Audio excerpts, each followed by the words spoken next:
नमस्कार दोस्तों। क्या नरेंद्र मोदी खुद को भगवान समझने लगे हैं? क्या नरेंद्र मोदी अपने पापों को आवाज दबाकर रोक लेंगे? और क्या नरेंद्र मोदी सबको अपने जैसा कायर और डरपोक समझते हैं? तो क्या Narendra Modi ED, CBI, income tax के जरिए इतना लोगों को डरा देंगे कि कोई उनके बारे में कुछ बोल ही ना सके? क्या सारे सोशल मीडिया प्लेटफॉर्म को वो गुलाम बना चुके हैं? इन्हीं सारे विषयों के इर्द गिर्द आज देश की राजनीति सिमट गई है। कांग्रेस पार्टी लगातार आवाज उठा रही है, राहुल गांधी आवाज उठा रहे हैं, इस देश के जन जन की आवाज बन रहे हैं। युवक कांग्रेस पूरे देश भर में युवाओं के रोजगार, उनकी नौकरियों, उनके भर्तियों में लीक और उनके साथ हो रहे उत्पीड़न, युवाओं की आत्महत्याओं, इन सब चीजों को लेकर के प्रदर्शन कर रही है। वो किसानों के भी समर्थन में उतर रही है, देश के लोकतंत्र और भविष्य को लेकर भी वो लड़ रही है। तो साहब, उस पर हमला किया जाएगा और हर तरह का हमला किया जाएगा। लाठी भी चलाई जाएगी, वाटर कैनन भी चलाया जाएगा, जेल भी भेजा जाएगा और उसके बाद में उनका अकाउंट भी सीज कर दिया जाएगा। यह हालत है, उनके पैसे जब्त कर लिए जाएंगे जो युवाओं के हैं। तमाम सारे बेरोजगार युवाओं ने जोड़ जोड़ के दिया है कि इस लड़ाई को आगे लड़ना। यह दशा है। एनएसयूआई, उसके भी अकाउंट को सीज किया जाएगा क्योंकि वो छात्रों की और छात्रों के भविष्य की, उनकी शिक्षा की और सारी चीजों को लेकर आवाज उठाते हैं। कहते हैं जो आज के छात्र हैं वही कल के भविष्य हैं, लेकिन वो भविष्य बनने नहीं दिया जाएगा, उन्हें नफरत में फंसाया जाएगा और न जाने क्या क्या हो। तो इस तरह से होता है तो उनके अकाउंट को भी सीज कर दिया जाएगा, उनके भी पैसे रुपए सब कुछ, उन पे भी लाठी चलेंगी, उनको भी जेल भेजा जाएगा, उनके भविष्य को बर्बाद करने की कोशिश की जाएगी। और महिला कांग्रेस, वो महिलाओं के ऊपर हो रहे अत्याचार, जिस तरीके से नरेंद्र मोदी के शासनकाल में उनकी डबल इंजन की सरकारों में रेप के केस लगातार बढ़े हैं। हालात ये हो गए हैं कि हिंदुस्तान को रेपिस्ट कंट्री बना दिया है। इस तरह की जब स्थितियां हो, तमाम महिलाएं तमाम तरह से शिकार हो रही हैं, उनके रोजगार छिन रहे हैं और बहुत कुछ है, उनका यौन शोषण हो रहा है। और इसके बाद नरेंद्र मोदी सरकार जब कुछ नहीं करती, उस पर महिला कांग्रेस लड़ती है, सड़क पर आती है तो उस पर लाठी चलती है, उसे गिरफ्तारी होती है और न जाने क्या क्या होता है। महिलाओं की सुरक्षा, सशक्तिकरण सबकी बात करते हैं, लेकिन उन्हें ही सबसे ज्यादा कमजोर बना देते हैं। और फिर राहुल गांधी के नेतृत्व में कांग्रेस पूरे देश भर में आंदोलन कर रही है, चाहे आंध्र प्रदेश हो, चाहे राजस्थान हो, चाहे मध्य प्रदेश हो, चाहे छत्तीसगढ़ हो, चाहे उत्तर प्रदेश हो, चाहे उड़ीसा हो, चाहे बिहार हो, चाहे बंगाल हो, चाहे कहीं भी किसी भी राज्य में बात करें, वहां कांग्रेस लड़ रही है। उत्तर प्रदेश में लड़ रही है, हरियाणा में लड़ रही, सभी जगह लड़ रही है। तो कांग्रेस पार्टी के अकाउंट को ही नहीं सील किया जाएगा, उसके अकाउंट से पैसे भी निकाल लिए जाएंगे और उसके 65 करोड़ रुपया निकाल लिए गए जो हम सब लोगों ने चंदा करके उन्हें दिए थे। यह स्थिति है। तो इतना डरती है नरेंद्र मोदी की सरकार। हम सब जानते हैं कि कोई भी राजनीतिक पार्टी को कोई भी इनकम टैक्स नहीं देना होता है। हर व्यक्ति अपने इंडिविजुअल आमदनी के ही इनकम टैक्स देता है। राहुल गांधी भी इनकम टैक्स देते हैं, मल्लिकार्जुन खड़गे भी देते हैं, अजय माकन भी देते हैं और जितने लीडर्स हैं, प्रियंका गांधी, सोनिया गांधी, सभी अपना अपना देते हैं। लेकिन पार्टी को तो नहीं पड़ता है, ना भाजपा को पड़ता है, ना कांग्रेस को पड़ता है, ना किसी और पार्टी को पड़ता है। फिर भी कांग्रेस पार्टी से 210 करोड़ इनकम टैक्स मांगा जा रहा है, जब उनके अकाउंट में ही सिर्फ 65 करोड़, और जो 65 करोड़ थे वो सब निकाल लिए income tax. Political parties income tax से एग्जेम्प्टेड होती हैं। जहां तक के इंडिविजुअल्स की बात है, मुझे पता चला है कि हमारे इनकम टैक्स डिपार्टमेंट्स और इवन फाइनेंस मिनिस्टर ने भी डीब्रीफिंग के दौरान कहा कि इनकम टैक्स तो देना पड़ेगा, हम भी देते हैं, हम सब लोग इनकम टैक्स देते हैं, खरगे जी भी इनकम टैक्स देते हैं, राहुल जी भी इनकम टैक्स देते हैं, हम सब इंडिविजुअल्स इनकम टैक्स देते हैं, लेकिन पॉलिटिकल पार्टी इनकम टैक्स नहीं देती।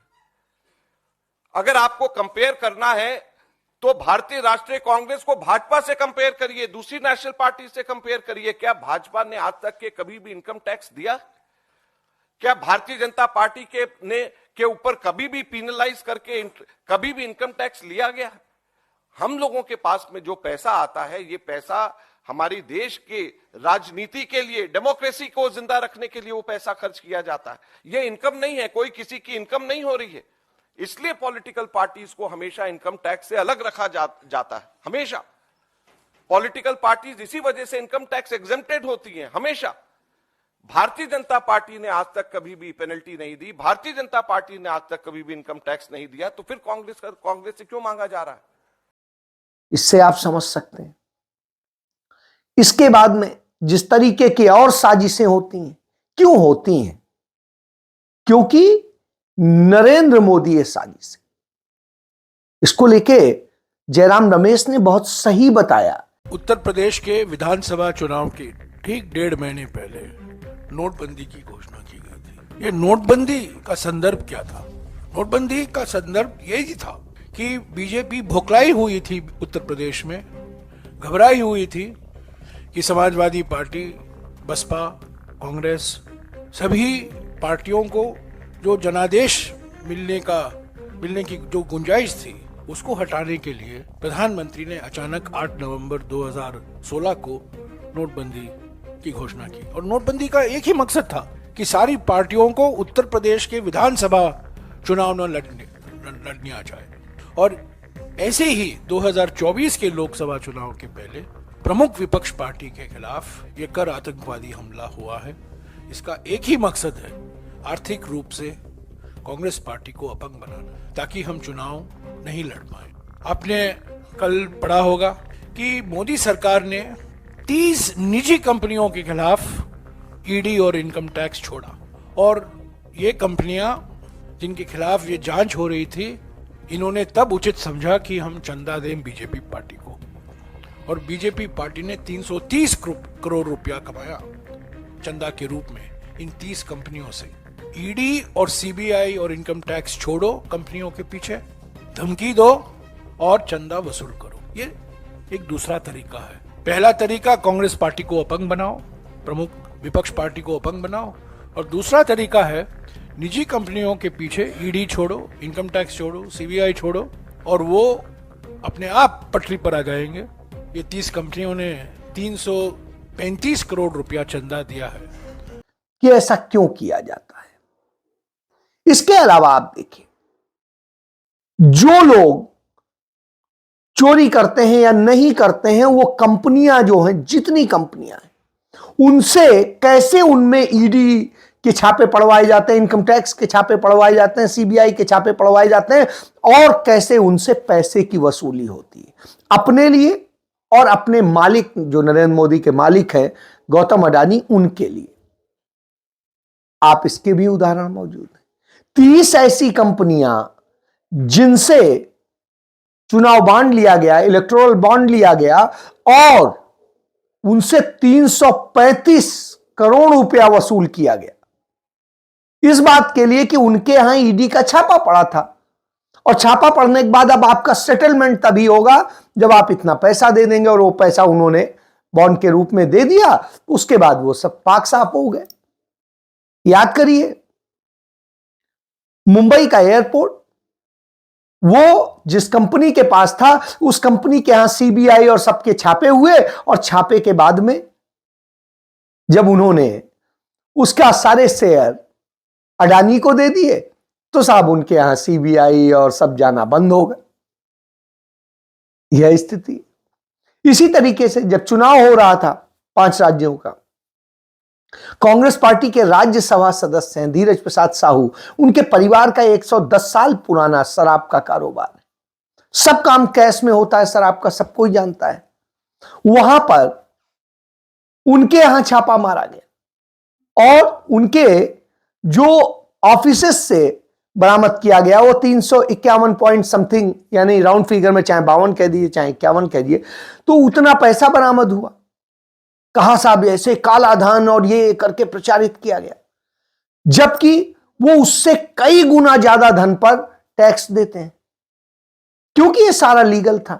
सरकारी जो दाम तय होता है शराब का उस पर था, और चूंकि शराब का काम कैश में होता है इसलिए सब कैश में था। तो उस स्थिति में बाद में उस समय चुनाव प्रभावित कर लिया गया।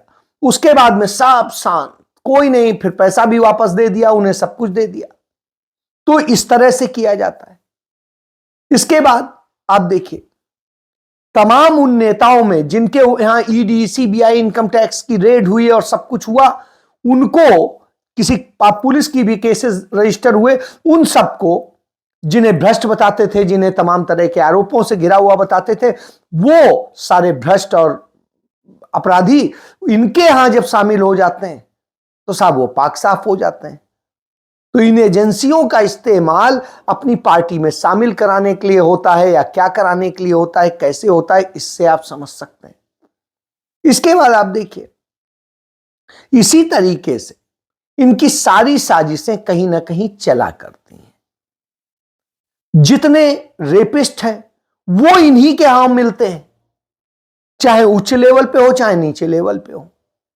आप चाहे सेंगर को याद कर लिए, उन्नाव वाले को, उनको उसको बलात्कार का आरोप होते हुए भी उसे टिकट दिया, उसे विधायक बनाया, उसके खिलाफ एफआईआर नहीं दर्ज कर रहे थे।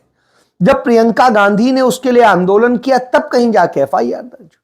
हाथरस के हिसाब देख लीजिए, गैंगरेप के मामले में एफआईआर नहीं दर्ज हो रही थी कोविड के दौरान, और किस तरीके से उनके बचाव में सब उतरे। और जब प्रियंका गांधी गई और सारा प्रोटेस्ट किया, राहुल गांधी गए, तब कहीं यह हुआ, उन्होंने आर्थिक मदद भी दी।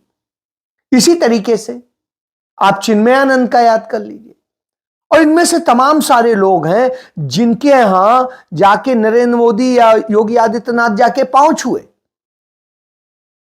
चिन्मयानंद जो है वो भारतीय जनता पार्टी में मंत्री रहे थे, और स्थिति ये उन्होंने अपने कॉलेज की स्टूडेंट के ही साथ में जो किया वो किसी से छिपा नहीं।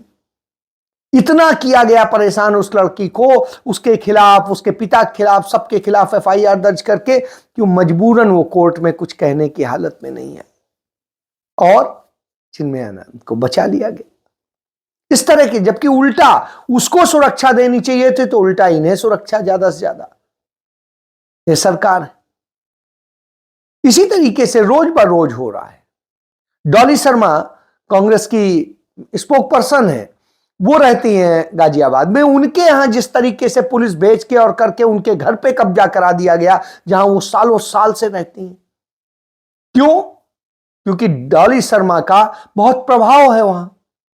वो वोट चाहिए तो उन्हें अपने पाले में कैसे लाया जाए, उसकी कोशिश हो रही है। हालांकि वो डरने वाली नहीं है, लड़ रही है। तो ये भी होता है। अब सुन रहे हैं कि नरेंद्र मोदी बंगाल के उस क्षेत्र में जाएंगे जहां कहा जा रहा है कि महिलाओं के साथ में रेप होते थे। हालांकि यदि रेप होते तो आज तक किसी ने शिकायत नहीं की थी। अब जब ईडी, सीबीआई और भाजपा के लोग पहुंचे हैं और वहां पैसे बांटे हैं, उसके बाद में ये लोग निकले। गरीब इलाका है कि हां हमारे साथ ये होता था, तो आज तक किसी के पास कोई उसका एविडेंस नहीं। लेकिन जहां सचमुच हुआ, हर एविडेंस मौजूद है, डॉक्यूमेंट्री एविडेंस मौजूद है, वीडियोस मौजूद है, वहां पर मणिपुर जाने का आज तक हिम्मत नहीं करे, जहां हजारों हजार लड़कियां शिकार हुई, नंग परेड निकाली गई। जाइए, यहां भी जाइए, वहां भी जाइए, तो यह हालत है। तो आप इससे समझ सकते हैं। यही वजह है कि राहुल गांधी भारत जोड़ो न्याय यात्रा करने निकले। वो जानते हैं कि किस तरीके से शिकार बनाया गया है, किस तरीके से भ्रष्टाचार से लेके, बलात्कार से लेके सब कुछ किया गया है। ऐसी स्थिति में युवाओं का भविष्य खतरे में, इनकी लड़ाई लड़नी, इसलिए वो लड़ रहे हैं। और यही देख करके भारतीय जनता पार्टी के राष्ट्रीय उपाध्यक्ष रहे और कई राज्यों के राज्यपाल रहे, सतपाल मलिक के यहां आज सीबीआई पहुंच गई। क्यों? क्योंकि वो सच बोल रहे थे, लड़ रहे थे, बोल रहे थे। एक एक उन्होंने सच खुलासा किया। वही गवर्नर थे जिस समय पुलवामा हुआ। उन्होंने बताया कि ये पूरी साजिश थी, प्लान था। और उन्होंने बताया कि किस तरीके से भ्रष्टाचार और सब किया जा रहा था। उन्होंने उसको रोका। जब ये सारी बातें, और उसमें कैसे आरएसएस के लोग शामिल, तो राम माधव से लेकर सबके उन्होंने नाम बताए। और जब ये सारे सच बताए तो मोदी को तकलीफ हो गई, क्योंकि सच ही तो नहीं चाहिए। उन्होंने बेटियों का समर्थन किया, जिन बेटियों को भारतीय जनता पार्टी का सांसद ब्रजभूषण शरण सिंह शिकार बनाता था, उसके विरोध में बोले। वो किसानों के साथ हो रहे अन्याय पर बोले। तो साहब आज उनके यहां भी सीबीआई पहुंच गई। शिकायतकर्ता के यहां सीबीआई पहुंचती है, भी आप इन्हीं के राज में होता है। इसीलिए मैं बार बार कहता हूं कि राहुल गांधी यही कहते हैं, मगर आप डेमोक्रेसी कहते हैं, लेकिन जब किसान एमएसपी मांगता है तो उस पर गोली चला दी जाती है। जब कोई भ्रष्टाचार के बारे में बताता है तो उसके यहां खुद उल्टा छापा पड़ जाता है। और जब बेटियां अपने साथ होते घटनाओं को बताती हैं तो उन्हीं को अपराधी बता दिया जाता है। किसान लड़ता है, दूसरे और लोग लड़ते हैं, तो सिख लड़ते हैं तो खालिस्तानी बता दिए जाते हैं। ये सारी चीजें इनकी हैं। लेकिन मुसलमान भी यही पूछता है कि आप बताइए मुझे कि सेना के लिए उसके खिलाफ एक भी कोई जासूसी करता हो, मुसलमान पकड़ा गया हो, एक भी सबूत बता दीजिए कि गांधी जी की हो, इंदिरा जी की हो, राजीव गांधी की हो, किसी की हत्या किसी मुसलमान ने करी हो। आप बता दीजिए इस देश के साथ कहीं गद्दारी की हो, तो कहीं नहीं मिलेगा। मुसलमान आपको नहीं मिलेगा। ये सारी गद्दारी, जासूसी और सब करने वाले दूसरे ही मिलेंगे। तो इस तरह से करके जो देश में भड़काया जाता है, नफरत फैलाई जाती है, उन्हीं सब के खिलाफ राहुल गांधी बोलते हैं। इसीलिए राहुल गांधी सबसे ज्यादा निशाने पर रहते हैं। इसीलिए कांग्रेस पार्टी सबसे ज्यादा निशाने पर रहती है कि बाकी कोई बोलता रह जाए, कांग्रेस लड़ती है, जमीन पे लड़ रही है। युवाओं की आवाज लाठियों से दबाई जा रही है, किसानों को गोली मारी जा रही है। इस तरह की दशा हो गई है। और जब ये सारा कुछ हो रहा हो तो निश्चित रूप से सवाल उठता है कि क्या आप कर रहे हैं, कैसा देश बना रहे हैं? भ्रष्टाचारी देश, जाने कौन सा। दुनिया में थू थू हो रही है, दुनिया भर के अखबारों में चीजें आ रही कि नरेंद्र मोदी किस तरीके से इस देश में अन्याय कर रहे हैं। उनकी सरकार, डबल इंजन की जहां सरकार है, सबसे ज्यादा पेपर लीक और सारे अपराध हो रहे हैं। न बच्चों का भविष्य है, न शिक्षा का भविष्य है, न कारोबारियों का भविष्य है, और न ही इस देश के लोगों का भविष्य। भविष्य को अंधकार में ढकेल रहा हो जो व्यक्ति, तो फिर एक रोशनी बन के राहुल गांधी उठते हैं और राहुल गांधी उन सारे मुद्दों को एड्रेस करते हैं। तो कांग्रेस पार्टी अब ये न कर सके, उसके पास पैसा ही ना हो, तो फिर वही तो किया जा रहा है। ये बताता है कि नरेंद्र मोदी कितना डरे हुए कि यदि कांग्रेस मजबूती से लड़ गई तो ये खत्म हो जाएगी। इसलिए ऐसा करते हैं। इसलिए करते हैं क्योंकि कांग्रेस पार्टी लगातार अपने कदम बढ़ा रही है, मजबूत कर रही है। इन्हें उससे तकलीफ है। तो ये आप समझ सकते हैं कि ये कौन सी साजिश है। जय